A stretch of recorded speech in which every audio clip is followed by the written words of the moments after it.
ಆಪ್ಕಿ ಅದಾಲತ್ನಲ್ಲಿ ವೀರೇಂದರ್ ಸೆಹವಾಗ್ ಅವರ ಮೇಲಿರುವ ಆರೋಪವೆಂದರೆ ಇವರಿಗೆ ತುಂಬಾ ಹಠ ಎಂಬುದು.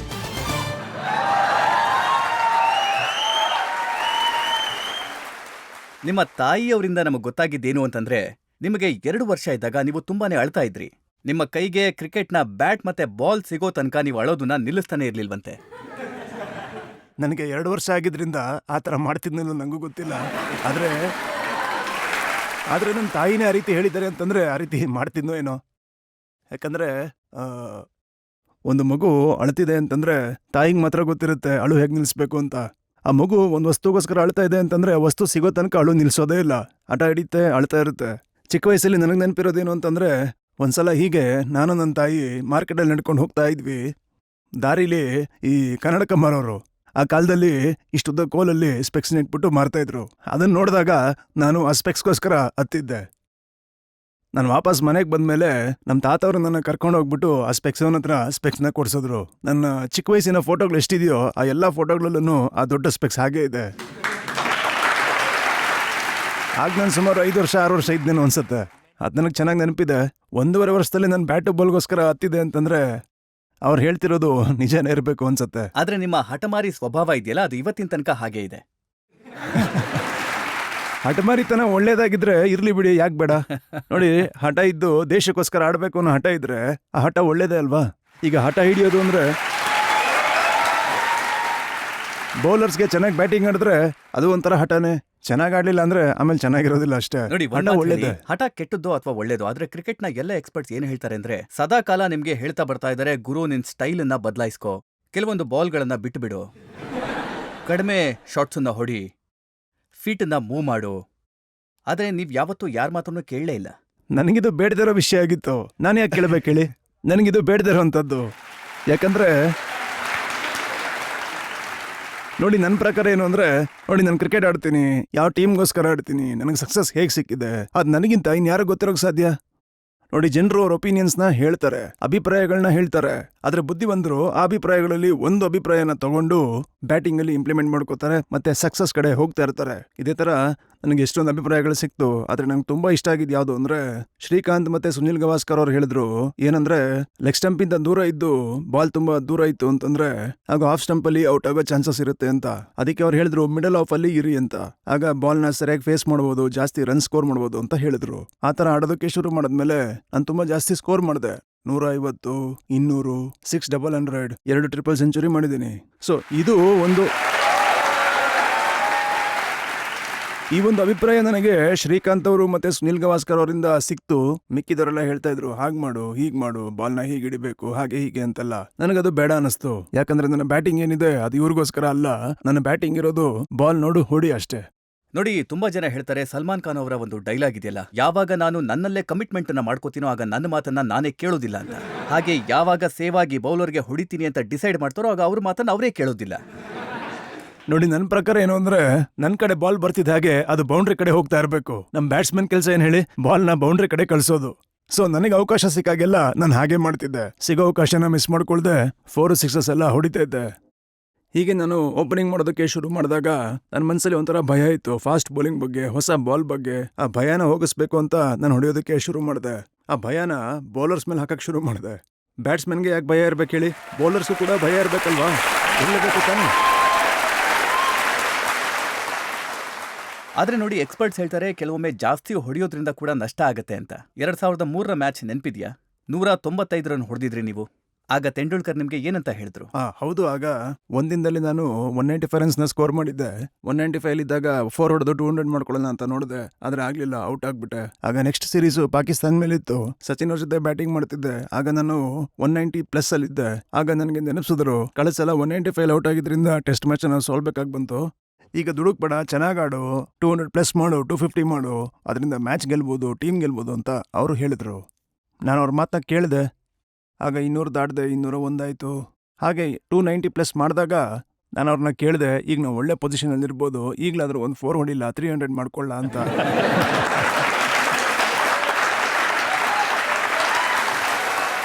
ಸೊ ಇದೇ ಥರ ಯಾರಾದರೂ ನನಗೆ ಹೇಳ್ತಾರೆ ಅಂತಂದರೆ ಒಳ್ಳೇದಕ್ಕೆ ಹೇಳಿರ್ತಾರೆ. ಸಚಿನ್ ಅವರು ಕೂಡ ಒಳ್ಳೇದಕ್ಕೆ ಹೇಳಿರೋದು. 190+ ಇದ್ದಾಗ ದುಡುಕಿ ಆಟಾಡಿ ಔಟ್ ಆಗೋದು ಬೇಡ ಅಂತ. ಆಗ ಅವರಿಂದನೇ ನಾನು 300 ಮಾಡಕ್ ಸಾಧ್ಯ ಆಗಿದ್ದು. ಆದ್ರೆ ನೋಡಿ, ಬೌಲರ್ಗಳ ಎದೆನಲ್ಲಿ ಒಂದು ಭಯ ಹುಟ್ಕೊಂಡಿತ್ತು. ಸಾದಿಕ್ ಮೊಹಮ್ಮದ್, ಪಾಕಿಸ್ತಾನ ಓಪನಿಂಗ್ ಬ್ಯಾಟ್ಸ್ಮನ್ ಇದ್ರಲ್ಲ, ಅವರದೊಂದು ಸ್ಟೇಟ್ಮೆಂಟ್ ಅನ್ನ ನೋಡಿದ್ದೆ. ಅವ್ರು ಹೇಳಿದ್ರು, ಯಾವಾಗ ಸೇವಾಗ್ ಮೈದಾನಕ್ಕೆ ಇಳಿತಾರೋ ಯಾರೋ ಒಬ್ಬ ಆತಂಕವಾದಿ ಇಳಿದಿದ್ದಾನೆ ಅಂತ ಅನ್ಸುತ್ತೆ ನಮಗೆ ಅಂತ.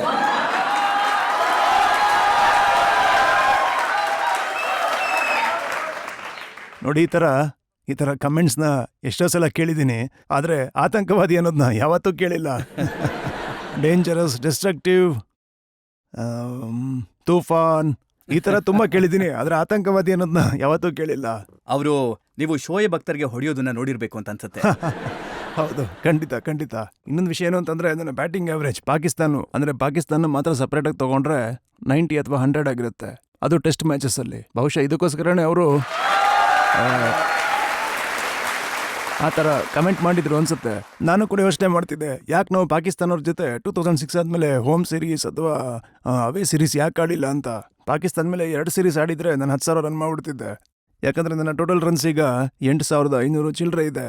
ಅವ್ರ ಮೇಲೆ ಒಂದು 2 ಸೀರೀಸ್ ಆಡಿದ್ರೆ ಒಂದು 400ರಿಂದ 500 ರನ್ ಮಾಡಿಕೊಂಡು ನಾನು ನನ್ನ ಟೋಟಲ್ ರನ್ಸ್ನ ಮಾಡ್ಕೊತಿದ್ದೆ. ಆದ್ರೆ ಶೋಯಬ್ ಅಖ್ತರ್ಗೆ ನೀವೊಬ್ರೇ ಹೊಡಿಲಿಲ್ಲ, ನೀವು ತೆಂಡೂಲ್ಕರ್ ಇಂದ ಕೂಡ ಹೊಡ್ಸಿದ್ರಿ. ನೋಡಿ, ಆಗ ಏನಾಗಿತ್ತು ಅಂತಂದ್ರೆ, ಅವರು ರೌಂಡ್ ಆಫ್ ದ ವಿಕೆಟ್ ಬಂದು ನನಗೆ ಬೌನ್ಸರ್ ಹಾಕಿ ಹುಕ್ ಕೊಡಿ ಅಂತ ಹೇಳ್ತಾ ಇದ್ರು. ನಾನು ಯಾವತ್ತೂ ಲೈಫಲ್ಲಿ ಹುಕ್ ಶಾಟ್ ಅಥವಾ ಪುಲ್ ಶಾಟ್ನ ಹೊಡೆದೇ ಇಲ್ಲ, ನನಗದು ಬರೋದೂ ಇಲ್ಲ. ಅದಕ್ಕೆ ನಾನು ಹೇಳಿದೆ, ಸಚಿನ್ ನಾನ್ ಸ್ಟ್ರೈಕಲ್ಲಿ ಇದ್ದಾರೆ, ಅವ್ರ ಸ್ಟ್ರೈಕಿಗೆ ಬಂದಾಗ ಅವ್ರಿಗೆ ಬೌನ್ಸರ್ ಹಾಕು, ಅವ್ರು ನಿನ್ಗೆ ಹುಕ್ ಹೊಡಿತಾರೆ ಅಂತ. ನೆಕ್ಸ್ಟ್ ಓವರಲ್ಲಿ ಅವ್ರ ಸ್ಟ್ರೈಕ್ ಬಂದಾಗ ಬೌನ್ಸರ್ ಹಾಕ್ತಾರೆ, ಸಚಿನ್ ಹುಕ್ ಹೊಡೆದು 6 ಹೋಗುತ್ತೆ. ನಾನೋಗಿ ಅಖ್ತರ್ಗೆ ಹೇಳಿದೆ, ನಿನ್ನ ಆಸೆ ಈಡೇರ್ತಾ ನೋಡಿ, ಯಾವತ್ತೂ ಅಪ್ಪನೇ ಮಗನೇ ಅಂತ ಹೇಳಿದ್ದೆ.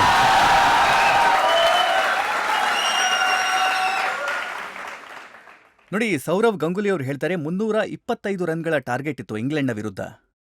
ಅವರ ಮನ್ಸಿನಲ್ಲಿ ಭಯ ಇತ್ತು, ಟಾರ್ಗೆಟ್ ಅನ್ನ ಹೇಗೆ ರೀಚ್ ಮಾಡೋದು ಅಂತ. ಮತ್ತೆ ಅವ್ರು ಹೇಳಿದ್ರು, ಸೇವಾಗ್ ಶಿಳ್ಳೆ ಹೊಡಿತಾ ಇದ್ರು ಅಂತ. ನೋಡಿ, ನನಗನ್ಸೋದೇನು ಅಂತಂದ್ರೆ, ನಮ್ಮ ಮೇಲೆ ನಮಗೆ ವಿಶ್ವಾಸ ಇಲ್ಲ ಅಂತಂದ್ರೆ ಇನ್ನೊಬ್ರು ನಿಮ್ಮ ಮೇಲೆ ಹೇಗೆ ವಿಶ್ವಾಸ ಇಡ್ತಾರೆ. ನನಗೆ ತುಂಬಾ ಕಾನ್ಫಿಡೆನ್ಸ್ ಇತ್ತು, ತುಂಬಾ ಭರವಸೆ ಇತ್ತು. ಯಾಕಂದ್ರೆ ಇಂಗ್ಲೆಂಡ್ ಅಂತ ಟೀಮೇ 325 ರನ್ ಸ್ಕೋರ್ ಮಾಡಿದೆ ಅಂತಂದ್ರೆ ನಾವು ಅವ್ರಿಗಿಂತ ಬೆಟರ್ ಇದೀವಿ, ನಮ್ಮ ಪ್ಲೇಯರ್ಸ್ ಬೆಟರ್ ಇದ್ದಾರೆ. ಒನ್ ಡೇಲಿ ರ್ಯಾಂಕಿಂಗ್ ಇತ್ತು, ಇಂಗ್ಲೆಂಡ್ ಅಷ್ಟೊಂದು ಆಟ ಆಡ್ತಾ ಇರಲಿಲ್ಲ. ಸೊ ನನ್ನ ಪ್ರಕಾರ ಅವರೇ 325 ರನ್ಸ್ನ ಸ್ಕೋರ್ ಮಾಡಿದ್ದಾರೆ ಅಂತಂದ್ರೆ ನಾವು ಅದನ್ನ ಈಸಿಯಾಗಿ ಸ್ಕೋರ್ ಮಾಡ್ಬೋದು ಅನ್ಕೊಂಡೆ. ಅದಕ್ಕೆ ವಿಸಿಲ್ ಹೊಡಿತಾ ಇದ್ದೆ. ನಿಮ್ಗೆ ಭಯನೇ ಆಗಲ್ವಾ? ಸರ್, ಅಲ್ಲ, ಭಯ ಅಂದ್ರೆ ಏನಕ್ಕೆ ಭಯ ಪಡ್ಬೇಕು ಹೇಳಿ? ಬಾಲ್ ಇಲ್ಲಾದ್ರೂ ಬಿದ್ಬಿಡ್ತೇನೆ ಅಂತ ಭಯ ಆಗ್ತಿತ್ತು ಅಷ್ಟೇ. ಫ್ಲಿಂಟ್ ಆಫ್ ಕೋಪ್ದಲ್ಲಿ ಬೌಲಿಂಗ್ ಮಾಡ್ಬಿಟ್ರೆ ಅಥವಾ ಆರ್ಮಿಸನ್ ಬೌಲಿಂಗ್ ಮಾಡ್ತಾ ನನಗೆ ಹೊಡಿಬೋದಾಗಿತ್ತು, ಅಂದ್ರೆ ನನ್ನ ಪಕ್ಕೆಗೆ ಅಥವಾ ಹೆಲ್ಮೆಟ್ಗೆ. ಆ ಭಯ ಇತ್ತು. ಆದ್ರೆ ಸೋಲ್ತೀವಿ ಅಂತ ಅನ್ಕೊಂಡಿರ್ಲಿಲ್ಲ, ಯಾಕಂದ್ರೆ ಇಂಗ್ಲೆಂಡು ಎಷ್ಟು ವರ್ಷ ನಮ್ಮನ್ನ ಆಳಿದ್ರು. ಈಗ ನಮ್ಮ ಟೈಮ್ ಇದೆ ಆಳೋದಕ್ಕೆ ಅಂತ ಅನಿಸ್ತಾ ಇತ್ತು.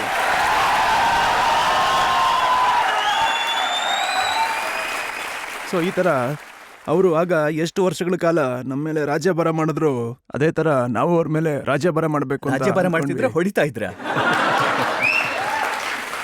ಇಲ್ಲ, ಅವ್ರ ತರನೇ ಅವರು ನಮ್ಮನ್ನ ಹೊಡೆದು ಹೇಗೆ ರಾಜ್ಯಭಾರ ಮಾಡಿದ್ರು, ನಾವು ಹಾಗೆ ಅವ್ರನ್ನ ಹೊಡೆದು ರಾಜ್ಯಭಾರ ಮಾಡಬೇಕು ಅಂತ ಅನ್ಕೊಂಡ್ವಿ ಅಷ್ಟೇ. ನೀವು ಒನ್ ಡೇನಲ್ಲಿ 219 ರನ್ಗಳ ಅತ್ಯುತ್ತಮ ಆಟ ಆಡಿದ್ರಲ್ಲ, ಅದ್ಭುತವಾದಂತ ಇನ್ನಿಂಗ್ಸ್ ಅದು. ಸುರೇಶ್ ರೈನಾ ನಿಮ್ ಜೊತೆ ಆಟ ಆಡ್ತಾ ಇದ್ರು. ಸುರೇಶ್ ರೈನಾ ಹೇಳ್ತಾರೆ, ನಾನಂತೂ ಭಯ ಪಟ್ಬಿಟ್ಟಿದ್ದೆ.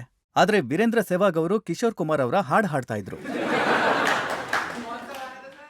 ನೋಡಿ ಸರ್, ಹಾಡೋದು ಅಂತಂದ್ರೆ ನಾನು ಯಾಕೆ ಹಾಡ್ತೀನಿ ಅಂತಂದ್ರೆ ಅದಕ್ಕೂ ಒಂದು ಲಾಜಿಕ್ ಇದೆ. ಏನೇ ಕೆಲಸ ಮಾಡಬೇಕಾದ್ರೂ ನೆಗೆಟಿವ್ ಥಾಟ್ಸ್ ಬರುತ್ತೆ. ಈ ನೆಗೆಟಿವ್ ಥಾಟ್ಸ್ ಇಂದ ಹೊರಗೆ ಬರೋದು ಹೇಗೆ? ನೆಗೆಟಿವ್ ಥಾಟ್ಸ್ ಬಂತು ಅಂತಂದ್ರೆ ನೀವು ಔಟ್ ಆಗ್ಬಿಡ್ತೀರಾ. ಸೊ ಅದರಿಂದ ಹೊರಗೆ ಬರಬೇಕು ಅಂತ ನಾನು ಹಾಡ್ತಿದ್ದೆ. ಹಾಡಬೇಕು ಅಂತಂದ್ರೆ ಅದರ ಲಿರಿಕ್ಸ್ ಗೊತ್ತಿರಬೇಕು, ಅದರ ಟ್ಯೂನ್ ಗೊತ್ತಿರಬೇಕು, ರಿದಮ್ ಗೊತ್ತಿರಬೇಕು. ಇಷ್ಟೆಲ್ಲ ಯೋಚನೆ ಮಾಡ್ತಿದ್ರೆ ನೆಗೆಟಿವ್ ಥಾಟ್ಸ್ ಕಡೆ ಹೋಗೋ ಚಾನ್ಸೇ ಇಲ್ವಲ್ಲ. ಅದಕ್ಕೆ ಬಾಲ್ ಬರೋ ತನಕ ನಾನು ಹಾಡ್ತಿದ್ದೆ, ಬಾಲ್ ಬಂದಾಗ ಹೊಡಿತಾ ಇದ್ದೆ. ಯಾವ ಹಾಡನ್ನ ಹಾಡ್ತಿದ್ರಿ ಅಂತ ಜನ ಕೇಳ್ತಾ ಇದ್ದಾರೆ.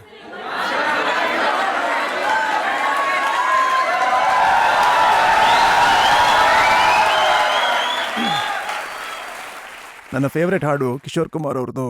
ಚಲಾ ಜಾತಾ ಹೂಂ ಕಿಸಿ ಕಿ ಧುನ್ ಮೇ ಧಡಕ್ತೆ ದಿಲ್ ಕೆ ತರಾನೆ ಲಿಯೇ. ನಾನು ಅನ್ಕೊಂಡೆ ನೀವು ಹಾಡಿರ್ಬೋದು ಬಚನಾಯೇ ಹಸೀನೋ ಅಬ್ ಮೇ ಆ ಗಯಾ. ಸರ್, ಆ ಹಾಡನ್ನು ಕೂಡ ಹಾಡಿದ್ದೀನಿ ನಾನು. ಈ ಹಾಡನ್ನು ಹಾಡಿದ್ದೀನಿ ಯಾಕಂದ್ರೆ ತುಂಬಾ ಹಿಟ್ ಸಾಂಗ್ ಅಲ್ವಾ. ಡ್ರೆಸ್ಸಿಂಗ್ ರೂಮಲ್ಲಿ ಬರೀ ಹಿಟ್ ಸಾಂಗ್ಸ್ನ ಮಾತ್ರ ಹಾಕ್ತಿದ್ರು. ಸೊ ಈ ಹಾಡು ಪ್ಲೇ ಆದಾಗೆಲ್ಲ ಅದನ್ನ ಕೇಳ್ತಾ ಇದ್ದೆ, ಲಿರಿಕ್ಸ್ ಒಳಗೋಯ್ತು, ನಾನು ಅರ್ಥ ಮಾಡ್ಕೊಂಡೆ. ಸೊ ಆ ಹಾಡು ಕೂಡ ಹಾಡಿರ್ಲಿಲ್ವಾ, ಪಾಕಿಸ್ತಾನಿಗಳೇ ಹುಷಾರು ನಾನು ಬಂದಾಗಿದೆ ಅಂತ? ಇದನ್ನ ಬರೀ ಪಾಕಿಸ್ತಾನವ್ರಿಗೆ ಹೇಳಿದ್ರೆ ಕಷ್ಟ ಆಗುತ್ತೆ. ಎಲ್ಲ ಬೌಲರ್ಸ್ಗೂ ಹೇಳ್ತೀನಿ, ಬಚನೆ ಬೌಲರ್ಸ್ ಮೇ ಆಗಯ ಅಂತ. ಎಲ್ರಿಗೂ ನೆನಪಿದೆ ನೀವು ಮೆಂಡಿಸ್ಗೆ ಯಾವ ತರ ಹೊಡೆದಿದ್ರಿ ಅಂತ ಅನ್ನೋದು. ಅದು ಶ್ರೀಲಂಕಾದ ಇನ್ನಿಂಗ್ಸ್. ಭಾರತದ ಎಲ್ಲಾ ಬ್ಯಾಟ್ಸ್ಮನ್ಗಳು ಒಬ್ರ ಹಿಂದೆ ಒಬ್ರು ಔಟ್ ಆಗಿ ಹೋಗ್ತಾ ಇದ್ರು. ಡಬಲ್ ಡಿಜಿಟ್ ಕೂಡ ಯಾರೂ ದಾಟಕ್ಕಾಗಿರ್ಲಿಲ್ಲ. ನನಗೆ ಆ ಮ್ಯಾಚ್ ಬಗ್ಗೆ ನೆನಪಿದೆ. ಇನ್ನು ನಾವು 100 ಕ್ರಾಸ್ ಮಾಡಿದಾಗ 1 ವಿಕೆಟ್ ಹೋಗಿತ್ತು. ಗೌತಮ್ ಗಂಭೀರ್ ಔಟ್ ಆಗಿದ್ರು. 140 ಹೋಗೋಷ್ಟ್ರಲ್ಲಿ 4 ವಿಕೆಟ್ ಹೋಗಿತ್ತು. ಆಗ ಲಕ್ಷ್ಮಣ್ ಬಂದ್ರು. ಲಕ್ಷ್ಮಣ್ ಹೇಳಿದೆ, ನೀವು ಮೆಂಡಿಸ್ ಬಾಲ್ನ ಆಡಕ್ಕೆ ಹೋಗ್ಬಿಡಿ, ನಾನು ಆಡ್ತೀನಿ ಅಂತ. ಅದಕ್ಕೆ ಅವ್ರು ಯಾಕೆ ಅಂದ್ರು. ನಾನು ಹೇಳಿದೆ, ಈಗಾಗಲೇ 4 ಸಲ ಔಟ್ ಆಗಿದ್ದೀರಾ, 5ನೇ ಸಲ ನಾನು ಔಟ್ ಆಗ್ಬೇಕಾ ಅಂತ. ಅವರು ನಗ್ನಗ್ತಾನೆ ಏನು ಹೇಳಿದ್ರು ಅಂದರೆ, ಇಲ್ಲ ನಾನು ಆಡ್ತೀನಿ, ಮೆಂಡಿಸ್ನ ಅರ್ಥ ಮಾಡ್ಕೊಂಡಿದ್ದೀನಿ, ಆಡ್ತೀನಿ ಅಂತಂದ್ರು. ಆಮೇಲೆ 5ನೇ ಸಲ ಔಟ್ ಆದರು. ನೆಕ್ಸ್ಟ್ 6ನೇ ಸಲ ಔಟ್ ಆದರು. ಸೊ ಈಗಲೂ ಅಷ್ಟೇ ಅವ್ರಿಗೆ ಮೆಂಡಿಸ್ ಬಾಲ್ನ ಹೇಗೆ ಆಡಬೇಕು ಅಂತ ಗೊತ್ತಿಲ್ಲ ಅನ್ಸುತ್ತೆ. ನಾನು ಅದನ್ನು ಹೇಳೋದಕ್ಕೆ ಪ್ರಯತ್ನ ಪಟ್ಟೆ, ನಮ್ಮ ಪಾರ್ಟ್ನರ್ಶಿಪ್ ಚೆನ್ನಾಗಾಗಲಿ ಅಂತ. ಲಕ್ಷ್ಮಣ್ ಮೆಂಡಿಸ್ ಬಾಲ್ನ ಕಮ್ಮಿ ಆಡಲಿ ಅಂತ. ಆದರೆ ಮೆಂಡಿಸ್, ನಾನು ಹೇಳೋದೇನೆಂದರೆ, ನಾನು ಮೆಂಡಿಸ್ನ ಚೆನ್ನಾಗಿ ಅರ್ಥ ಮಾಡ್ಕೊಂಡೆ. ಅವ್ರ ಕೈಯಿಂದ ಯಾವ ರೀತಿ ಬಾಲ್ ಬರುತ್ತೆ ಅಂತ ಗೆಸ್ ಮಾಡಿದ್ದೆ. ಒಬ್ಬ ಬೌಲರ್ ಯಾವ ರೀತಿ ಬೌಲ್ ಮಾಡ್ತಾನೆ ಅಂತ ಗೆಸ್ ಮಾಡಿಬಿಟ್ರೆ ನಿಮಗೆ ಆಡೋದಕ್ಕೆ ತುಂಬ ಈಸಿ ಆಗುತ್ತೆ. ಆದರೆ ಬ್ಯಾಟ್ಸ್ಮನ್ಗೆ ಯಾವ ಥರ ಬಾಲ್ ಬರ್ತಿದೆ ಅಂತ ಗೊತ್ತಾಗಿಲ್ಲ ಅಂತಂದರೆ ಆಗ ಅವನಿಗೆ ಕಷ್ಟ ಆಗುತ್ತೆ. ಅವ್ನು ವೆಯ್ಟ್ ಮಾಡಿದಾಗ ಆ ಬಾಲ್ ವಿಕೆಟ್ ಮೇಲೆ ಬೀಳ್ಬೋದು. ರಿಯಾಕ್ಷನ್ ಟೈಮ್ ಕಮ್ಮಿ ಆದಾಗ ವಿಕೆಟ್ ಹೋಗೋ ಚಾನ್ಸಸ್ ಇರುತ್ತೆ. ಪ್ರಾರಂಭದ ದಿನಗಳಲ್ಲಿ ಫಾಸ್ಟ್ ಬೌಲಿಂಗ್ ಅಂದ್ರೆ ನಿಮ್ಗೆ ತುಂಬಾನೇ ಚಿಂತೆ ಆಗ್ತಿತ್ತು. ಮೊದಲನೇ ಮ್ಯಾಚಲ್ಲಂತೂ ನೀವು ಔಟೇ ಆಗೋದ್ರಿ. ಆಗ ನಾನು ಔಟ್ ಆಗಿದ್ದು ಶೋಯಬ್ ಅಖ್ತರ್ಗೆನೆ. ಹಾ, ಅದಕ್ಕೆ ಅವ್ರ ಅದಾದ್ಮೇಲೆ ಹೇಗ್ ಬೌಲಿಂಗೇನೆ ಬದ್ಲಾದ್ರಿ ನೀವು? ಅವ್ರ ಬೌಲಿಂಗೇನೆ ನಾನು ಜಾಸ್ತಿ ಹೊಡೆದಿದ್ದು ಪ್ರತಿ ಸಲ. ಅವರೇ ನನಗೆ ನನ್ನ ಮೊದಲನೇ ಮ್ಯಾಚಲ್ಲಿ ಔಟ್ ಮಾಡಿದ್ರಲ್ಲ, ಅದ್ರ ಸೇಡ್ನ ನಾನು ತೀರ್ಸ್ಕೋಬೇಕು ಅಂತ ನಾನು ಹೊಸದಾಗಿ ಟೀಮ್ ಸೇರ್ಕೊಂಡಿದ್ದೆ. ಅಷ್ಟು ಫಾಸ್ಟ್ ಬೌಲಿಂಗ್ನ ಯಾವತ್ತೂ ಫೇಸ್ ಮಾಡಿದ್ದಿಲ್ಲ. ಯಾಕಂದ್ರೆ ಡೊಮೆಸ್ಟಿಕ್ ಕ್ರಿಕೆಟಲ್ಲಿ 130, 135 ಅಷ್ಟು ಸ್ಪೀಡ್ ಇರ್ತಿತ್ತು. ಆದ್ರೆ ಅಲ್ಲಿ ನೋಡಿದಾಗ 145, 150, 150 ಪ್ಲಸ್ ನನ್ನ ಫಸ್ಟ್ ಬಾಲಲ್ಲೇ ಔಟ್ ಮಾಡಿದ್ರು. ಸೊ ನಾನು ವಾಪಸ್ ಹೋದಾಗ ನಾನು ಪ್ಲಾನ್ ಮಾಡಿಕೊಂಡೆ, ಇಷ್ಟು ಫಾಸ್ಟ್ ಬೌಲಿಂಗ್ನ ಹೇಗೆ ಆಡಬೇಕು ಅಂತ. ನಮ್ಮ ಹತ್ರ ಆ ಥರ ಫಾಸ್ಟ್ ಬೌಲರ್ ಇರಲಿಲ್ಲ. ನಾನು ಅನ್ಕೊಂಡಿದ್ದು ವಿಕೆಟ್ನ ಚಿಕ್ಕದು ಮಾಡ್ಬಿಡೋಣ ಅಂತ. ಸೊ ಬೌಲರೇ 150 ಪ್ಲಸ್ ಹಾಕ್ತಿದ್ದಾರೆ ಅಂತಂದ್ರೆ ಅವರು ಚಿಕ್ಕ ವಿಕೆಟ್ಗೆ ಹಾಕ್ಲಿ ಅಂದರೆ 22 ಅಡಿ ಇರೋದನ್ನ 17 ಅಡಿ ಮಾಡಿಕೊಂಡೆ. ಸೊ ಆಗ ಅವ್ರ ಸ್ಪೀಡು 140, 150 ಪ್ಲಸ್ಸು ಖಂಡಿತ ಆಗುತ್ತೆ. ಆಗ ನನಗೆ ರಿಯಾಕ್ಟ್ ಮಾಡೋದಕ್ಕೆ ಟೈಮ್ ಕಮ್ಮಿ ಸಿಗುತ್ತೆ. ಅದರಿಂದ ನಾನು ಬ್ಯಾಟಿಂಗಲ್ಲಿ ಇಂಪ್ರೂವ್ ಆಗ್ಬೋದು ಅಂತ ಅಂದ್ಕೊಂಡೆ. ಫಾಸ್ಟ್ ಬೌಲರ್ಸ್ಗೆ ಆಡೋ ಹಾಗೆ ಯೂಸ್ ಆಗ್ಬೋದು ಅಂತ ಅಂದ್ಕೊಂಡೆ. ಒಂದು ಆ ರೀತಿ ಪ್ಲ್ಯಾನ್ ಮಾಡಿಕೊಂಡೆ. ಇನ್ನೊಂದು ಯಾವ ಥರ ಅಂತಂದರೆ, ಸಿಮೆಂಟ್ ಪಿಚ್ ಮೇಲೆ ನೀರು ಹಾಕ್ಬಿಡ್ತಿದ್ದೆ. ಆ ಒಂದು ಪಿಚ್ ಮೇಲೆ ಪ್ರಾಕ್ಟೀಸ್ ಮಾಡೋಕ್ಕೆ ಶುರು ಮಾಡಿದೆ. ಬಾಲ್ ಇನ್ನೂ ಸ್ಕಿಡ್ಡಾಗಿ ಸ್ಪೀಡಾಗಿ ಬರಲಿ ಅಂತ, ನನಗೆ ಆಡೋಕ್ಕೆ ಅನುಕೂಲ ಆಗಲಿ ಅಂತ. ಸೊ ಈ ಥರ ಎಲ್ಲ ಪ್ರಾಕ್ಟೀಸ್ ಮಾಡ್ತಾ ಇದ್ದೆ. ನೋಡಿ, ನೀವು ಪಾಕಿಸ್ತಾನದ ಮುಲ್ತಾನ್ನಲ್ಲಿ 309 ರನ್ಗಳ ಇನ್ನಿಂಗ್ಸ್ನ ಆಟ ಆಡಿದ್ರಿ, 100 ಮಾಡಿದ್ರಿ. ಅಷ್ಟೊಂದು ಧೈರ್ಯ ಎಲ್ಲಿಂದ ಬಂತು? ಹೊಡಿತಾ ಹೋದ್ರಿ, ಅವ್ರನ್ನ ಬಿಡ್ಲೇ ಇಲ್ಲ ನೀವು. ನೋಡಿ, ಧೈರ್ಯ ಹೇಗೆ ಬಂತು ಅಂತಂದರೆ, ನಾನು 100 ಮಾಡಿದ್ದಾಗ ಆಗ ಬ್ಯಾಟಿಂಗ್ ಆಡೋದಕ್ಕೆ ಸಚಿನ್ ಬಂದರು. ನಾನು 1-2 4 ಹೊಡೆದೆ. ಆಗ ಸಚಿನ್ ಅವ್ರು ಹೇಳಿದ್ರು, ಇನ್ನು 4 ಹೊಡೆಯೋ ಆಗಿಲ್ಲ, 4 ಹೊಡೆದ್ರೆ ನನ್ನ ಬ್ಯಾಟಲ್ಲಿ ನಾನು ಹಿಂಗೆ ಹೊಡಿತೀನಿ ಅಂತ. ಸೊ ಆಗ ಸ್ವಲ್ಪ ಭಯ ಆಯಿತು. ಆ ಟೀಮಲ್ಲಿ ಹೊಸದಾಗಿ ಸೇರ್ಕೊಂಡಿದ್ದೆ. ಸಚಿನ್ ಅವ್ರು ನಿಜವಾಗ್ಲೂ ನನಗೆ ಹೊಡೆದು ಬಿಡ್ತಾರೆ ಅಂತಲೇ ಅಂದ್ಕೊಂಡಿದ್ದೆ. ಆಮೇಲೆ ಅದು ನ್ಯೂಸ್ ಆಗಿಬಿಟ್ರೆ. ಸೊ ನಾನು 100ರಿಂದ 200 ಚಿಲ್ಲರೆ ಬರೋ ತನಕ ನಾನು 4 ಹೊಡೆದಿಲ್ಲ. ಆಡ್ತಾ ಇದ್ದೆ, ಸಿಂಗಲ್ಸು ಡಬಲ್ಸು ತಗೋತಾ ಇದ್ದೆ. ಜೊತೆಗೆ VVS ಲಕ್ಷ್ಮಣ್ ಅವ್ರ ರೆಕಾರ್ಡ್ನ ಕೂಡ ಬ್ರೇಕ್ ಮಾಡಿದೆ. ಸೊ ನನಗಾಗ ಅನ್ನಿಸ್ತು ನಾನೀಗ 300 ಸ್ಕೋರ್ ಮಾಡ್ಬೋದು ಅಂತ. ಸೊ ನಾನು 296ಅಲ್ಲಿದ್ದಾಗ ಸಚಿನ್ ಅವ್ರನ್ನ ಹೋಗಿ ಕೇಳಿದೆ, ನಾನೀಗ 296ಅಲ್ಲಿದ್ದೀನಿ, ಈಗ ಸಕ್ಲೈನ್ ಮುಷ್ಟಾಗಿ ಬೌಲಿಂಗ್ ಮಾಡೋಕ್ಕೆ ಬಂದರೆ 4 ಹೊಡೆದ್ಬಿಟ್ಟೆ ನಾನು 300 ಕಂಪ್ಲೀಟ್ ಮಾಡ್ಕೋತೀನಿ ಅಂತ. ಇಲ್ಲ ಔಟ್ ಆದರೂ ಪರವಾಗಿಲ್ಲ, ಯಾಕಂದರೆ 600 ಸ್ಕೋರ್ ಆಗಿದೆ ಅಂತ ಹೇಳಿದೆ. ಅದಾದಮೇಲೆ ಹಿಸ್ಟ್ರಿ ಆಗೋಯ್ತು. ನಾನು 300 ಸ್ಕೋರ್ ಮಾಡಿದೆ. ಅದು ನನ್ನ ಹೈಯೆಸ್ಟ್ ಸ್ಕೋರ್ ಆಯಿತು. ಸಚಿನ್ ತೆಂಡೂಲ್ಕರ್ ನಿಮಗೆ ಯಾವಾಗಲೂ ಗೈಡಿಂಗ್ ಫೋರ್ಸ್ ಆಗಿದ್ರು. ಹೌದು, ಯಾಕಂದರೆ ನಾನು ಕ್ರಿಕೆಟ್ ಆಡೋಕ್ಕೆ ಶುರು ಮಾಡಿದ್ದೆ ಸಚಿನ್ ಅವ್ರನ್ನ ನೋಡ್ಕೋತಾ. ಅದಾದಮೇಲೆ ವರ್ಲ್ಡ್ ಕಪ್ ಮ್ಯಾಚಸ್ನೆಲ್ಲ ನೋಡ್ತಾ ಇದ್ದೆ. ಅದರಲ್ಲಿ ತೆಂಡೂಲ್ಕರ್ ತುಂಬಾ ದೊಡ್ಡ ಪ್ಲೇಯರ್ ಆಗಿದ್ರು, ತುಂಬ ದೊಡ್ಡ ಹೆಸರಿತ್ತು ಅವ್ರಿಗೆ. ಅವರು ಟಿವಿಲಿ ಆಡ್ತಿರ್ಬೇಕಾದ್ರೆ ನಾನು ಟಿವಿ ಮುಂದೆ ಪ್ರಾಕ್ಟೀಸ್ ಮಾಡ್ತಾ ಇದ್ದೆ. ಹೇಗೆ ಅವರು ಸ್ಟ್ರೈಟ್ ಹೊಡಿತಾರೆ, ಬ್ಯಾಕ್ ಫುಟ್ ಪಂಚ್ ಹೇಗೆ ಮಾಡ್ತಾರೆ, ಫ್ಲಿಕ್ಸ್ ಹೇಗೆ ಮಾಡ್ತಾರೆ ಅಂತ ನಾನು ಅವ್ರನ್ನೇ ಕಾಪಿ ಮಾಡ್ತಾ ಇದ್ದೆ. ನನಗೆ ಆಗ ಏನು ಅನಿಸ್ತಿತ್ತು ಅಂದರೆ, ನಾನು ಇಂಡಿಯಾಗೋಸ್ಕರ ಆಡ್ತೀನಿ ಅಂತಂದರೆ ಇನ್ನೊಬ್ಬ ಸಚಿನ್ ಬಂದಿದ್ದಾನೆ ಅಂತ ಹೇಳಬೇಕು. ಆ ಥರ ಆಯಿತು ಕೂಡ. ಎಷ್ಟೋ ಜನ ನನ್ನ ಸಚಿನ್ ಅವ್ರ ಜೊತೆ ಕಂಪೇರ್ ಮಾಡಿದ್ರು. ಚಿಕ್ಕವನಿದ್ದಾಗ ಹಾಗೆ ಅನ್ಕೋತಾ ಇದ್ದೆ. ನಾನು ದೊಡ್ಡವನಾದ್ಮೇಲೆ ನನಗೆ ಗೊತ್ತಾಗಿದ್ದೇನು ಅಂತಂದರೆ, ಟೆಂಡೂಲ್ಕರ್ ಒಬ್ಬರೇ ಅಂತ. ಆ ಥರ ಇನ್ನೊಬ್ರು ಬರೋಕ್ಕೆ ಸಾಧ್ಯ ಇಲ್ಲ, ಆ ಪರ್ಫಾರ್ಮೆನ್ಸ್ನ ಇನ್ನೊಬ್ರು ಕೊಡೋಕ್ಕೆ ಸಾಧ್ಯ ಇಲ್ಲ ಅಂತ. ಸೊ ನಾನು ನನ್ನ ಸ್ಟೈಲ್ನ ಬದಲಾಯಿಸ್ಕೊಂಡೆ. ನನ್ನದೇ ಸ್ವಂತ ಸ್ಟೈಲ್ ಇರಬೇಕು ಅಂತ ನನ್ನ ಬ್ಯಾಟಿಂಗ್ ಸ್ಟೈಲ್ನ ಚೇಂಜ್ ಮಾಡಿಕೊಂಡೆ. ಟೋಟಲ್ ಆಗಿ ನಾನು ಹೇಗೆ ಆಡ್ತೀನೋ ಇದನ್ನೇ ಚೇಂಜ್ ಮಾಡಿಕೊಂಡೆ ಅಷ್ಟೇ. ಆದರೆ ನಾನು ಸಾಕಷ್ಟು ಶಾಟ್ಗಳನ್ನು ವೀರೇಂದ್ರ ಸೆಹ್ವಾಗಿಂದ ಕಲಿತೆ ಅಂತ ತೆಂಡೂಲ್ಕರ್ ಅವರೇ ಬರ್ದಿದ್ದ ದಿನ ನಿಮಗೆ ಹೇಗನ್ನಿಸ್ತು? ಸರಿ, ಈ ವಿಚಾರನ ನಿಮ್ಮ ಬಾಯಿಂದ ಕೇಳ್ತಾ ಇದ್ದೀನಿ ಅಷ್ಟೇ. ಸಚಿನ್ ಅವ್ರ ಬಾಯಲ್ಲಿ ಯಾವತ್ತೂ ಈ ಥರ ಕೇಳಿಲ್ಲ.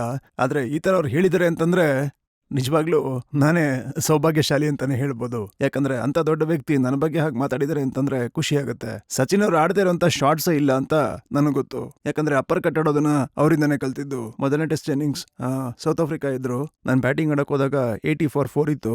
ಅದರಲ್ಲಿ ಟೆಂಡೂಲ್ಕರ್ ಅವರು 80 40 ಅವರೇ ಆಡಿದ್ರು, ಅವರೇ ಸ್ಕೋರ್ ಮಾಡಿದ್ರು. ನಾನು ಹೋದಾಗ ಅವ್ರು ಹೇಳಿದ್ರು, ಹೇಗೆ ಅನಿಸ್ತಾ ಇದೆ, ಹೊಟ್ಟೆ ಒಳಗಡೆ ಗುಡುಗುಡು ಆಗ್ತಿದ್ಯಾ ಅಂತ. ನಾನಾಗ ನಗ್ನಗ್ತಾ ಹೌದು ಸ್ವಲ್ಪ ಭಯ ಆಗ್ತಿದೆ ಅಂತ ಹೇಳಿದೆ. ಆಗ ಅವರು ಏನೂ ಆಗಲ್ಲವಾ, ಜಾಸ್ತಿ ಅಂದರೆ ಔಟ್ ಆಗ್ತೀಯ ಅಷ್ಟೇ, ಇನ್ನೇನು ಆಗಲ್ಲ ಅಂತ ಹೇಳಿದ್ರು. ನಾನು ಆಡಕ್ಕೆ ಹೋದಾಗ ಸ್ಟ್ರೈಕ್ ತೊಗೊಂಡೆ, 1 ರನ್ ಸ್ಕೋರ್ ಮಾಡಿದೆ. ಆಗ ಅವ್ರು ಹೇಳಿದ್ರು, ನಿನಗೆ ಬರೀ ಬೌನ್ಸರ್ಸ್ನ ಹಾಕ್ತಾರೆ ಅಂತ. ಔಟ್ ಮಾಡೋದಕ್ಕೋಸ್ಕರ ನೀನು ಏನಾದರೂ ಸ್ಲಿಪ್ಪಿಂದ ಒಂಚೂರು ಮೇಲ್ ಹೊಡೆದ್ರೆ ಅದು ಬೌಂಡ್ರಿ ಹೋಗುತ್ತೆ, ಸ್ಕೋರ್ ಮಾಡ್ಬೋದು ಅಂತ ಹೇಳಿದ್ರು. ಅವರು 1-2 ಸಲ ಹೊಡೆದು ತೋರಿಸಿದ್ರು. ಆಮೇಲೆ ನನ್ನ ಬ್ಯಾಟಿಂಗ್ ಬಂದಾಗ ನಾನು 1-2 4 ಹೊಡೆದೆ. ನನಗೂ ಕಾನ್ಫಿಡೆನ್ಸ್ ಬಂತು. ಆಗ 300 ಪಾರ್ಟ್ನರ್ಶಿಪ್ ನಮ್ದು ಏನಿತ್ತು, ಆ ಪಾರ್ಟ್ನರ್ಶಿಪ್ಪಲ್ಲಿ 150 ಅವ್ರದ್ದಿತ್ತು, 100 ರನ್ಸ್ ನಂದಿತ್ತು.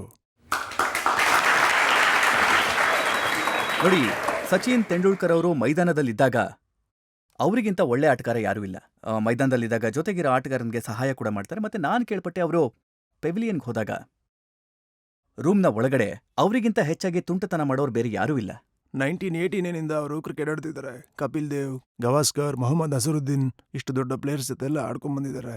ಈಗ ನಾವು ಹೋದಾಗ ನಮ್ಮ ಥರನೇ ಆಗ್ಬಿಡ್ತಾರೆ. ಅವ್ರ ಜೊತೆ ಆಡುವಾಗ ಅವ್ರ ಥರನೇ ಇದ್ರು. ಸೊ ಸಚಿನ್ ಅವರ ಸ್ಪೆಷಾಲಿಟಿ ಏನು ಅಂತಂದ್ರೆ, ಯಾವುದೇ ಹೊಸ ಪ್ಲೇಯರ್ ಬಂದ್ರೂ ಇವರು ಅವ್ರಾಗ್ಬಿಡ್ತಾರೆ. ಒಂದು ಕಂಫರ್ಟಬಲ್ ಝೋನ್ ಕೊಡ್ತಾರೆ, ತಮಾಷೆಯಿಂದ ಮಾತಾಡೋದಕ್ಕೆ ಶುರು ಮಾಡ್ತಾರೆ. ಯಾಕಂದ್ರೆ ಅವ್ರಿಗೆ ಗೊತ್ತು, ಯಾರಿಗೂ ಕೂಡ ಟೆಂಡೂಲ್ಕರ್ ಹತ್ರ ಹೋಗಿ ತಮಾಷೆಯಾಗಿ ಮಾತಾಡೋದಕ್ಕೆ ಧೈರ್ಯ ಇರಲ್ಲ ಅಂತ. ಅದಕ್ಕೆ ಅವರೇ ಬರ್ತಾ ಇದ್ರು, ಅವರೇ ಇನ್ವಾಲ್ವ್ ಆಗ್ತಿದ್ರು. ಎಲ್ರ ಜೊತೆ ತುಂಬಾ ಚೆನ್ನಾಗಿ ಬೆರೆತು ಮಜವಾಗಿ ಮಾತಾಡ್ತಿದ್ರು, ತಮಾಷೆ ಮಾಡ್ತಿದ್ರು, ಜೊತೆಗೆ ಗೇಲಿ ಕೂಡ ಮಾಡ್ತಿದ್ರು. ಇದು ಅವರ ದೊಡ್ಡತನ ಅಂತಾನೆ ಹೇಳ್ಬೋದು. ಅಷ್ಟು ದೊಡ್ಡ ಪ್ಲೇಯರ್ ಆಗಿದ್ರು ಕೂಡ ಹೊಸಬ್ರ ಜೊತೆ ಅಡ್ಜಸ್ಟ್ ಆಗಿ, ಅವ್ರಿಗೆ ಕಂಫರ್ಟಬಲ್ ಆಗಿ, ಇಂಟ್ರಾಕ್ಷನ್ ಲೆವೆಲ್ ಬಗ್ಗೆ ಅವ್ರಿಗೆ ಎಕ್ಸ್ಪೀರಿಯನ್ಸ್ನ ಶೇರ್ ಮಾಡಿ, ಅವರ ಎಕ್ಸ್ಪೀರಿಯನ್ಸ್ ಬಗ್ಗೆ ಹೇಳಿಕೊಂಡು, ರನ್ಸ್ನ ಸ್ಕೋರ್ ಮಾಡೋದು ಹೇಗೆ, ಗೆಲ್ಲೋದು ಹೇಗೆ ಅಂತೆಲ್ಲ ಹೇಳ್ತಾ ಇದ್ರು. ಅವರಿಂದ ತುಂಬಾನೇ ಕಲ್ತಿದ್ದೀವಿ. ನಾನಂತೂ ಅವರಿಂದ ಕಲ್ತಿದ್ದೇನು ಅಂತಂದ್ರೆ, ಕ್ರಿಕೆಟ್ ಮೈದಾನದಲ್ಲಿ ಏನೇ ಇರಲಿ, ಆದರೆ ಕ್ರಿಕೆಟಿಂದ ಆಚೆ ಏನಿದೆ, ಏನು ಮಾಡ್ತೀಯಾ, ನಿನ್ನ ಹೇಗೆ ಹ್ಯಾಂಡಲ್ ಮಾಡ್ಕೋತೀಯಾ, ಪಬ್ಲಿಕ್ಕಲ್ಲಿ ಹೇಗೆ ಬಿಹೇವ್ ಮಾಡ್ತೀಯಾ, ಹೇಗೆ ಇನ್ನೊಬ್ರಿಗೆ ರೆಸ್ಪೆಕ್ಟ್ ಕೊಡಬೇಕು, ಅದರಿಂದ ನಮಗೆ ಎಷ್ಟು ರೆಸ್ಪೆಕ್ಟ್ ಸಿಗುತ್ತೆ, ಇದ್ರ ಬಗ್ಗೆ ತುಂಬಾನೇ ಹೆಚ್ಚಾಗಿ ಅವ್ರ ಹತ್ರ ಕಲ್ತ್ಕೊಂಡೆ. ನನಗೆ ನೆನಪಿರೋ ಹಾಗೆ 2003ರಲ್ಲಿ ಡರ್ಬನ್ ವರ್ಲ್ಡ್ ಕಪ್ ಅಲ್ಲಿ ನಾವು ಬಸ್ಸಿಂದ ಕೆಳಗಿಳಿತಾ ಇದ್ವಿ. ಬಸ್ಸಿಂದ ಇಳಿತಿದ್ದ ಹಾಗೆ ಪೂರ್ತಿ ಸೆಕ್ಯೂರಿಟಿ ಇತ್ತು. ಸೆಕ್ಯೂರಿಟಿ ಹಿಂದೆ ಪಾಪ ಹುಡುಗ ವೀಲ್ ಚೇರ್ ಅಲ್ಲಿ ಕೂತಿದ್ದ. ಸಚಿನ್ ಅವರು ನಮ್ಮ ಎಲ್ರಿಗಿಂತ ಮುಂದೆ ಇದ್ರು. ಅವರ ಹುಡುಗನ ಹತ್ರ ಹೋಗಿ ಆಟೋಗ್ರಾಫ್ ಕೊಟ್ಬಿಟ್ಟು ಫೋಟೋ ಕೂಡ ತೆಗೆಸ್ಕೊಂಡ್ರು. ನಾವೆಲ್ಲರೂ ಡ್ರಿಲ್ ಮಾಡೋರ ತರ ಹಾಗೆ ಅಷ್ಟೇ ಹೀಗಿತ್ತು. ಸೊ ಇದು ಅವರ ದೊಡ್ಡತನ ಅಲ್ವಾ. ಅವರು ಆ ಮಗು ಬಗ್ಗೆ ಯೋಚನೆ ಮಾಡಿದ್ರು. ಅಲ್ಲಿ ಹೋಗಿ ಆ ಮಗುಗೆ ಆಟೋಗ್ರಾಫ್ ಕೊಟ್ಟು ಫೋಟೋ ಕೂಡ ತೆಗೆಸ್ಕೊಂಡ್ರು. ಆದ್ರೆ ನಾವು ಮಿಕ್ದವರು ವಿಸಿಲ್ ಹೊಡ್ಕೊಂಡು ಹಾಡು ಹೇಳ್ಕೊಂಡು ಸುಮ್ಮನೆ ಹಾಗೆ ಹೋಗ್ತಾನೇ ಇದ್ವಿ ಅಷ್ಟೇ. ಸೊ ಇದರಿಂದ ಗೊತ್ತಾಗೋದೇನು ಅಂತಂದ್ರೆ, ಅವರಿಂತ ಒಳ್ಳೆ ಮನುಷ್ಯರು ಅಂತ, ಇನ್ನೊಬ್ಬರ ಬಗ್ಗೆ ಎಷ್ಟು ಯೋಚನೆ ಮಾಡ್ತಾರೆ ಅಂತ. ನೋಡಿ, ನೀವು ಹೇಳ್ತಾ ಇದ್ರಿ ಒಳ್ಳೆ ಕ್ರಿಕೆಟರ್ ಆಗೋದ್ರ ಜೊತೆಗೆ ಒಳ್ಳೆ ವ್ಯಕ್ತಿ ಕೂಡ ಅಂತ. ಎಷ್ಟು ಒಳ್ಳೆ ಕ್ರಿಕೆಟರೋ ಅಷ್ಟೇ ಒಳ್ಳೆ ವ್ಯಕ್ತಿ ಅಂತ ಕೂಡ ಹೇಳಿದ್ರಿ. ನೋಡಿ, ನಾನು ಹೇಳೋದಕ್ಕಿಂತ ಹೆಚ್ಚು ಅಂತಾನೆ ಹೇಳ್ಬೋದು. ಅವ್ರು ಎಂತ ಕ್ರಿಕೆಟರ್, ಮಹಾನ್ ಕ್ರಿಕೆಟರೇ ಆಗಿರಲಿ, ಅದಕ್ಕಿಂತ ಒಬ್ಬ ಒಳ್ಳೆ ವ್ಯಕ್ತಿ ಅಂತಾನೆ ಹೇಳ್ಬೋದು. ಮತ್ತೆ ಡ್ರೆಸ್ಸಿಂಗ್ ರೂಮ್ ಅಲ್ಲಿ ವೀರೇಂದ್ರ ಸೆಹ್ವಾಗ್ ಹೇಗಿರ್ತಾರೆ? ಇದನ್ನ ನಾನೇ ಅಲ್ಲ, ನನ್ನ ಬಗ್ಗೆ ನಾನೇ ಯಾಕೆ ಹೇಳ್ಕೊಳ್ಳಿ. ಈಗ ಇನ್ನೊಬ್ಬ ಕ್ರಿಕೆಟರು ಇಲ್ಲಿಗೆ ಬಂದು ಕೂತ್ಕೋತಾರೆ ಅಂತ ಅನ್ಕೊಳ್ಳಿ. ನೀವು ಅವ್ರನ್ನ ಕೇಳ್ತೀರಾ, ವೀರೇಂದ್ರ ಸೆಹ್ವಾಗ್ ಡ್ರೆಸ್ಸಿಂಗ್ ರೂಮಲ್ಲಿ ಹೇಗಿರ್ತಾರೆ ಅಂತ, ಏನ್ ಮಾಡ್ತಾರೆ ಅಂತ. ನೋಡಿ, ನಾನ್ ಮ್ಯಾಚ್ ನೋಡುವಾಗ ಮ್ಯಾಚ್ ನೋಡೋ ದೃಷ್ಟಿನೇ ನಂದು ಬೇರೆ, ಇನ್ನೊಬ್ರು ಏನ್ ನೋಡ್ತಾರೆ ಅವ್ರ ದೃಷ್ಟಿನೇ ಬೇರೆ. ನನ್ಗನ್ಸುತ್ತೆ, ಈ ಬಾಲ್ ಅಲ್ಲಿ 4 ಹೊಡಿಬೋದಾಗಿತ್ತು, ಅವ್ನು ಹೊಡಿಲಿಲ್ಲ ಅಂತ. ಈ ಬಾಲ್ ಅಲ್ಲಿ 6 ಹೊಡಿಬೋದಾಗಿತ್ತು, ಹೊಡಿಲಿಲ್ವಲ್ಲ ಅಂತ. ಆಪರ್ಚುನಿಟಿ ಮಿಸ್ ಆಯ್ತಲ್ಲ ಅಂತ ಅನ್ಸುತ್ತೆ. ಸೆಂಚುರಿ ಮಾಡಬಹುದಾಗಿತ್ತು, ಆಗಿಲ್ವಲ್ಲ ಅನ್ಸುತ್ತೆ. ಸೊ ನಾನು ಮ್ಯಾಚ್ ನೋಡೋದು ಈ ತರ. ಇನ್ನೊಬ್ರು ಏನ್ ಅನ್ಕೋತಾರೆ, ಈ ಬಾಲ್ ನಾವು ಮಿಸ್ ಮಾಡ್ಬೇಕಾಗಿತ್ತು, ಇದನ್ನ ತಡಿಬೋದಾಗಿತ್ತು, ಇದನ್ನ ಬಿಟ್ಬಿಡ್ಬೇಕಾಗಿತ್ತು. ಸೊ ಅವ್ರ ದೃಷ್ಟಿಲಿ ನೋಡ್ತಾ ಇದ್ರು. ಈಗ ಬೇರೆ ಅಂದ್ರೆ ಸಚಿನ್ ಅವರು ಸ್ವಲ್ಪ ತಮಾಷೆ ಮಾಡ್ತಿದ್ರು. ನಾನು ಕೂಡ ಜೊತೆಲಿ ಸೇರ್ಕೊಂಡು ಅವ್ರ ಜೊತೆ ತಮಾಷೆ ಮಾಡ್ತಿದ್ದೆ. ಇನ್ನೊಬ್ರ ಬಗ್ಗೆ ತಮಾಷೆ ಮಾಡ್ತಿದ್ವಿ, ಅವ್ರು ನಮ್ ಬಗ್ಗೆ ತಮಾಷೆ ಮಾಡ್ತಿದ್ರು. ಸೊ ಡ್ರೆಸ್ಸಿಂಗ್ ರೂಮ್ ಚೆನ್ನಾಗಿರ್ಬೇಕು ಅಂತಂದ್ರೆ ನಾವು ತಮಾಷೆ ಮಾಡ್ಕೊಂಡೇ ಇರಬೇಕು. ಯಾಕಂದ್ರೆ ಅಲ್ಲಿ ಎಷ್ಟು ಪ್ರೆಷರ್ ಇರುತ್ತೆ ಅಂತಂದ್ರೆ, ಫೀಲ್ಡ್ ಹೋದ್ಮೇಲೆ ರನ್ ಸ್ಕೋರ್ ಮಾಡ್ಬೇಕಾಗತ್ತೆ, ವಿಕೆಟ್ ಉಳಿಸ್ಕೋಬೇಕಾಗತ್ತೆ, ಪಬ್ಲಿಕ್ಗೋಸ್ಕರ ಆಡ್ಬೇಕಾಗತ್ತೆ, ಮೀಡಿಯಾದವ್ರ ಪ್ರಶ್ನೆಗೆ ಉತ್ತರ ಕೊಡ್ಬೇಕಾಗತ್ತೆ. ಸೊ ಇಲ್ಲಿ ಏನಾದ್ರೂ ಆಗ್ಲಿ, ಡ್ರೆಸ್ಸಿಂಗ್ ರೂಮ್ ಅಲ್ಲಿ ಆದ್ರೂ ಖುಷಿಯಾಗಿರೋಣ ಅಂತ ಖುಷಿಯಾಗಿರ್ತಿದ್ವಿ. ಈಗ ನಿಮ್ ಬಗ್ಗೆ ಡ್ರೆಸ್ಸಿಂಗ್ ರೂಮ್ ಅಲ್ಲಿ ಏನ್ ಮಾತಾಡ್ತಾರೆ ಅಂತ ನಾನು ಹೇಳ್ತೀನಿ ಕೇಳಿ. ಅಲ್ಲ, ಒಳ್ಳೇದೇ ಹೇಳ್ತಾರಲ್ವಾ. ಟೀಮ್ಮೇಟ್ಸ್ ಇದಾರಲ್ಲ, ಅವ್ರು ಹೇಳ್ತಾರೆ, ನೀವು ಎಂಥ ಹೊಡಿ ಬಡಿ ಆಟನ ಮೈದಾನದಲ್ಲಿ ಆಡ್ತಿರೋ, ಎಷ್ಟು ಆಕ್ರಮಣಕಾರಿಯಾಗಿ ಅಲ್ಲಿ ಕಾಣಿಸ್ಕೊಳ್ತೀರೋ, ಅದಕ್ಕೆ ವಿರುದ್ಧವಾಗಿ ಡ್ರೆಸ್ಸಿಂಗ್ ರೂಮ್ನಲ್ಲಿ ನೀವೊಬ್ಬ ತುಂಬಾ ಒಳ್ಳೆ ಮನುಷ್ಯ ಅಂತ ಹೇಳ್ತಾರೆ. ಒಳ್ಳೇದೇ, ನಿಮಗೆ ಫೀಡ್ಬ್ಯಾಕ್ ಚೆನ್ನಾಗಿ ಸಿಕ್ಕಿದೆ.